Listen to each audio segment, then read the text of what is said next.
Hello again, everybody. It's your friend Will. It's the Memory Lapse. We're 3-0 with Black White Knights. Going for win number 4 here. We've played against Relentless Rats, or whatever the new Relentless Rats is, an Esper control deck, and a mono green beatdown deck. And I think we only lost one game so far, so we're like 6-1 in games. We lost one game to the Esper deck where we kept kind of a bad hand and scooped it. I think that's how that worked out. Scooped it pretty quick, and then we turn 4 killed them on a mulligan. So we beat green deck fairly easily. Alright, on the play, this seems pretty keepable. We have Knight Knight History, which is like more than lethal. And I think we will even go so far as to turn 1 cycle the cast out here to try to make sure we hit our 3rd land drop, so we can curve into the history. Black Knight into history. So because we want to cycle, we will lead with the plains. Pam's, nice name. Red deck of some sort.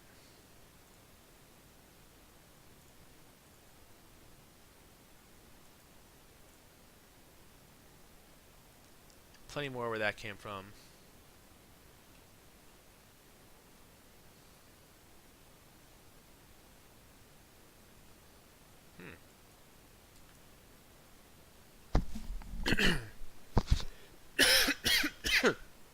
Get the Knight of Malice down. It's like the highest upside if we do get to follow up with History of Benalia. Although the risk is that they more than likely have some kind of like cheap removal gear that will just take it down, and there's shock. But I think it's worth that upside.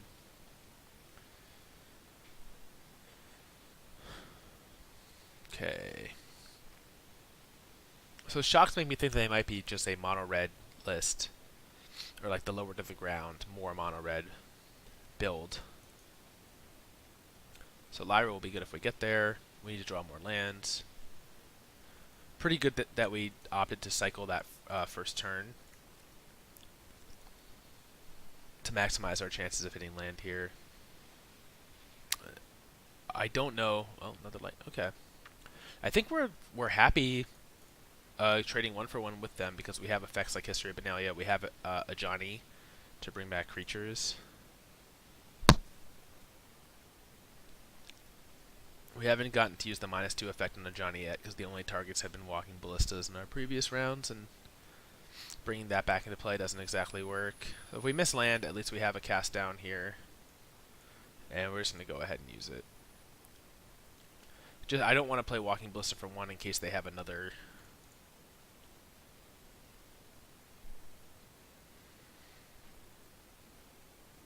This is not ideal. Keeping 2, cycling, not finding land. And they did have another. Ugh, what is happening? This deck does play 25 land, so it's not like a greedy 22 land deck. Alright, so I guess we have to take the Wizard Lightning.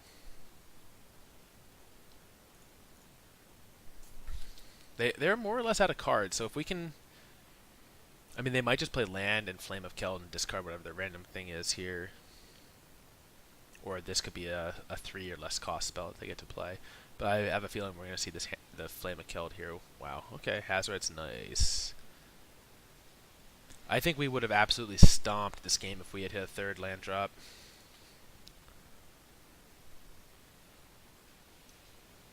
This is so sad. If we could have gone like even if we got to 4, and we could have just kept Ajaniing back for strikers. The Hazoret would have been tough. I think we just concede here. Like, just stuck on 2 lands. We're not going to get there. So on our side, I think we're bringing in the Shield Mares. I can't imagine what else they're for than this matchup. I think we're bringing in the Lyras, and I think we're bringing in the Angel of Sanctions. we're cutting the freebooters. I think we cut the Karn because it's too slow. And maybe we cut one Walking Ballista. They don't really have small stuff that interacts well with the Walking Ballista.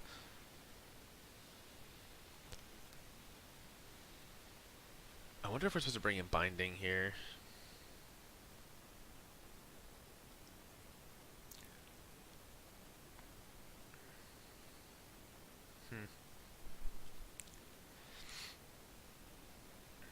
I cut another Walking Ballista for a Binding. That could be right. Go into more of a control mode here. We want answers to Hazaret. That was really disappointing.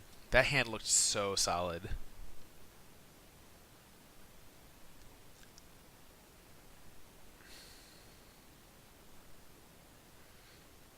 I'm so thankful that these knights have 2 toughness.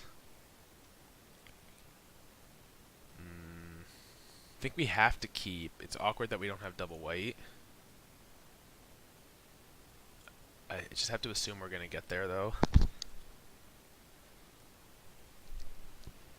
Our opponent mulligans. If they have a really aggro draw, we're in trouble.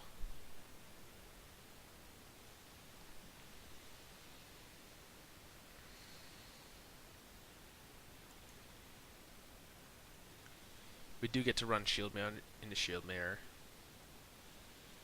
I don't know if this is good.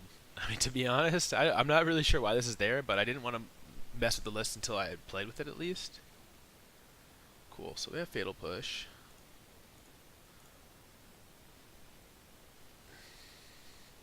If we were a white source, and we get to play push this turn into Shield Mare, Lyra, I feel like we'll be okay.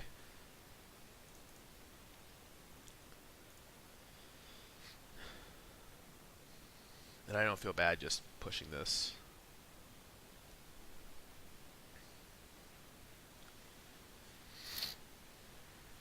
The passive ability is really annoying on that. Alright, everyone. Let's hit those likes, let's hit those hearts. Let's see a white source here. Untapped, white source. Actually, any white source we draw will be untapped right now.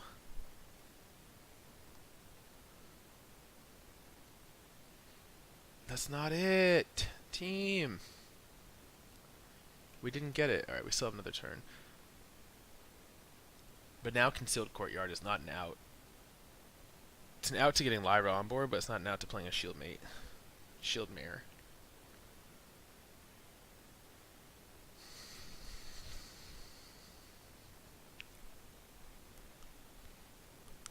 Okay, so we're going to take 3 here.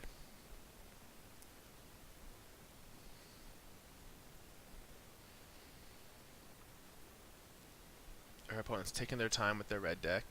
No rush to hit the button and move through phases. Let's go. I just want to see if I'm going to get to cast my spells or not.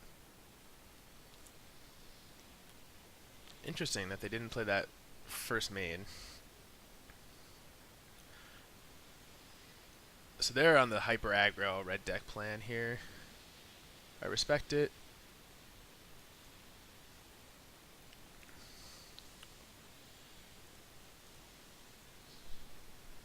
Alright, looks like we're just going to lose because we won't get to cast a spell, like a creature. That's harsh medicine, but it happens sometimes. Well, I think we have to assume we're going to get to play our Lyra, in which case we need to kill the Bowmat Courier here.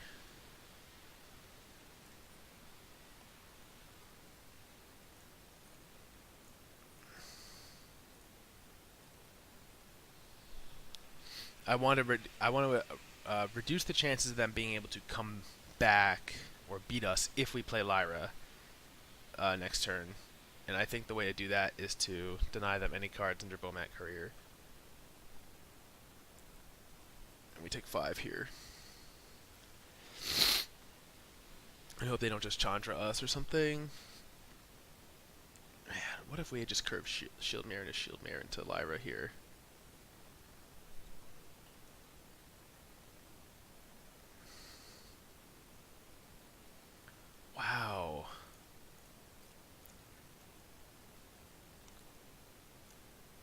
I feel so personally attacked by this game right now.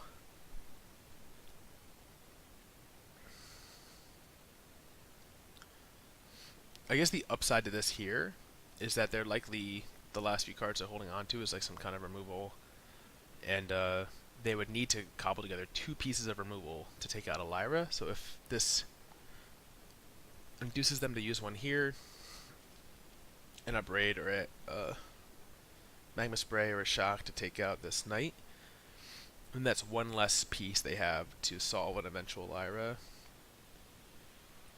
Although saying eventual is not exactly correct because that implies that it's actually guaranteed.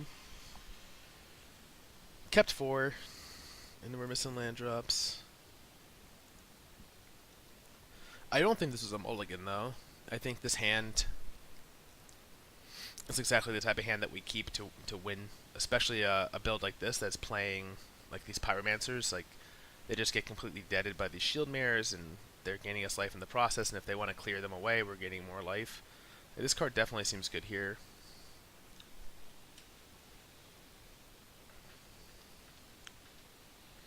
What just happened?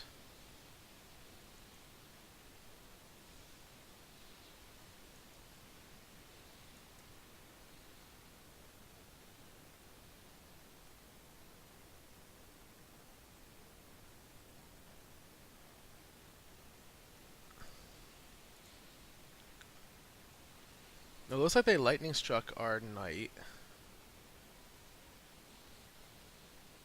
Our life total, I think, is not correct. I think we're dead here. It looks like we skipped through their entire turn.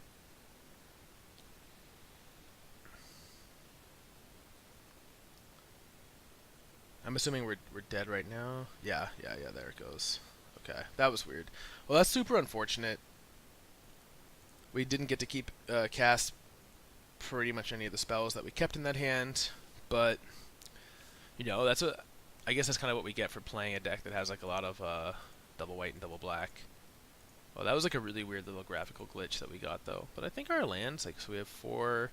Yeah, we had 9 planes, so we were drawing super live. Like, at any point in that game to be able to cast our spells just didn't get there. That's okay. That's magic. That's magic sometimes. Let's see. So yeah, let's get back to our competitive constructed. And that's it for this one. 2 really quick losses, unfortunately. Would have been great to cast cards and you know, block and interact, but hopefully we'll get to do that next round, so stay tuned.